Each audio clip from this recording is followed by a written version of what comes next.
আমাদের প্রাণের শহর ঢাকা বাংলাদেশের রাজধানী এবং দক্ষিণ এশিয়ার অন্যতম প্রধান শহরও বটে। বুড়িগঙ্গা নদীর তীরে অবস্থিত এই শহর বাংলাদেশের বৃহত্তম শহর।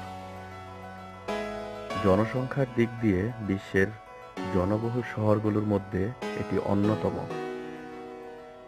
বাংলাদেশের বিভিন্ন প্রান্ত থেকে প্রতিনিয়ত জীবিকার সন্ধানে হাজারো মানুষ ঢাকা অভিমুখে আসছে। দিন দিন তাই এই নগরী আরো বৃহত্তর হয়ে উঠছে। ঢাকা শহর বিভিন্ন নামে পরিচিত। একে মসজিদের শহর কিংবা রিকশা রাজধানী নামেও বলা হয়।